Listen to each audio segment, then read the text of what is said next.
Assalamualaikum warahmatullahi wabarakatuh. Welcome to back my channel, Unit Time. Untuk kali ini saya menjelaskan terkait SPT tahunan orang pribadi. Ya, jadi untuk dasar-dasarnya kadang masih ada gitu ya wajib pajak yang sulit membedakan apa itu e-form, apa itu e-filing, kapan menggunakan e-form, kadang kapan kita menggunakan e-filing, dan apa itu SPT 1770 SS dan 1770. Ya, untuk lebih lengkapnya, yuk simak video saya sampai selesai.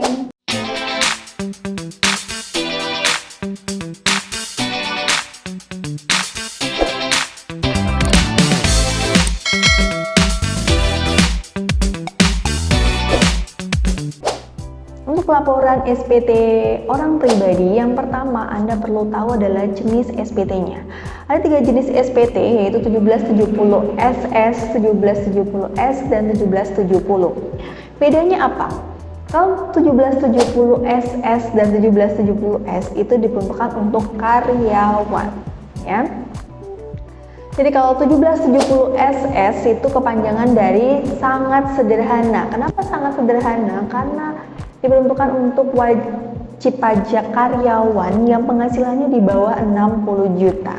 Di mana SPT-nya itu sangat sederhana memang gitu ya, jadi tidak perlu rumit gitu ya, tidak perlu berlembar-lembar, jadi biasanya hanya 1 lembar kalau di manualnya gitu ya.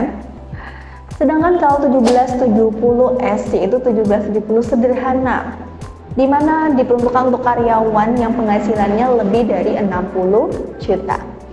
Ya, formnya tidak 1 lembar gitu ya. Kalau di 1770 SS 1 lembar dan kita mengisinya cuma singkat gitu ya.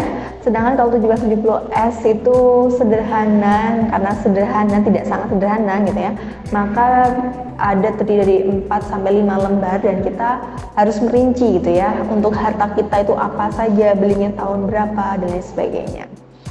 Ya, sedangkan tahun 1770 itu diperuntukkan untuk pengusaha dan juga pekerjaan bebas. Pengusaha itu ya seseorang melakukan berbisnis wira swasta, sedangkan kalau pekerjaan bebas itu seperti konsultan pajak, tenaga ahli, dokter, notaris, pengacara gitu ya, programmer dan lain sebagainya. Artis pun juga bisa menggunakan 1770 ya. Jadi kalau 1770 itu tidak karyawan pastinya. Setelah itu kita akan memilih nih mana kapan gitu ya kita menggunakan e-form dan kapan kita menggunakan e-filing. Pertama, kalau kita menggunakan e-filing itu dipergunakan untuk SPT 1770 S dan 1770 SS.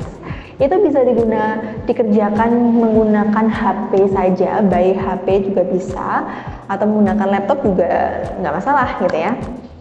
Jadi kalau Anda menggunakan SPT tersebut tadi 1770 S atau 1770 SS, maka bisa menggunakan cukup dengan HP, mudah gitu ya. Tapi kalau Anda menggunakan 1770, maka Anda diarahkan ke e-form, harus menggunakan e-form ya. Terus e-form itu ataukah hanya digunakan untuk 1770 saja? Tidak gitu ya. E-form itu bisa diperuntukkan untuk 1770, bisa juga diperuntukkan untuk 1770 S ya. Jadi untuk 1770 S atau karyawan yang penghasilannya di atas 60, Anda bisa milih menggunakan e-filing atau menggunakan e-form. Mudah yang mana ini Kak gitu ya. Kalau Anda sudah familiar dengan e-filing, Anda bisa menggunakan e-filing saja, karena memang e-filing itu diperuntukkan untuk sekali lapor dan langsung terhubung ke DJP online. Tapi kalau Anda belum familiar, masih berpikir gimana nih saya harus mengisinya, takut salah atau bagaimana, lebih baik Anda menggunakan e-form. E-form itu adalah form PDF gitu ya. Jadi Anda bisa mengunduh dulu, mengisinya kalau Anda sudah paham, kalau Anda sudah srek, Anda isi dan baru dilaporkan. Jadi tidak harus dilaporkan saat itu juga. Jadi bisa 2 hari kemudian, 3 hari kemudian, asalkan Anda sudah yakin bisa langsung dilaporkan ya.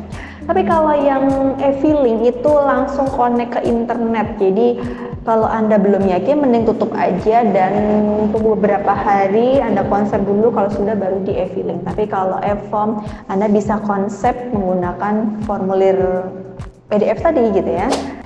Kesimpulannya, kalau Anda menggunakan SPT 1770 SS dan 1770, Anda bisa menggunakan e-filing, di mana dalam menginput SPT tersebut Anda bisa menggunakan handphone atau gadget kalian masing-masing. Jadi lebih sederhana dan cepat. Sedangkan kalau Anda menggunakan SP1770 dan 1770S, Anda bisa menggunakan e-form, di mana e-form itu harus menggunakan PC atau laptop gitu ya. Dan selain itu Anda juga harus punya aplikasi namanya Adobe Reader 32 bit ya. Jadi kalau Anda nih sudah punya aplikasi pembuka PDF tapi tidak bisa itu ya untuk mengisi e-form. Kenapa? Karena memang e-form itu desain khusus, hanya bisa diaplikasikan dengan Adobe Reader 32 bit. Anda bisa mengunduh di akun DJP online ya. Ya, dan tidak kalah pentingnya, Anda jangan sampai terlambat lapor SPT tahunan. Terlambat, ada denda loh, gitu ya. Terus kapan batas terlambatnya? Ya, batas akhir pelaporan SPT tahunan, gitu ya. Jadi kalau misalkan sekarang waktunya lapor SPT tahunan 2023, maka terakhir dilaporkannya yaitu 31 Maret 2024. Jadi terakhir adalah akhir bulan Maret di tahun berikutnya. Dilapor SPT 2023, dilaporkan di tahun 2024 yaitu akhir Maret begitu. Kalau terlewat dari tanggal tersebut maka akan dikenakan denda yaitu sebesar Rp100.000. Denda gimana bayarnya? Ya, Anda bisa lihat video-video saya sebelumnya bagaimana cara membayar denda dan kapan harus bayar denda pajak gitu ya. Oke, sementara itu penjelasan dari saya, semoga bisa dipahami dan semoga bermanfaat. Saya akhiri, wassalamualaikum warahmatullahi wabarakatuh. See you next video, bye bye.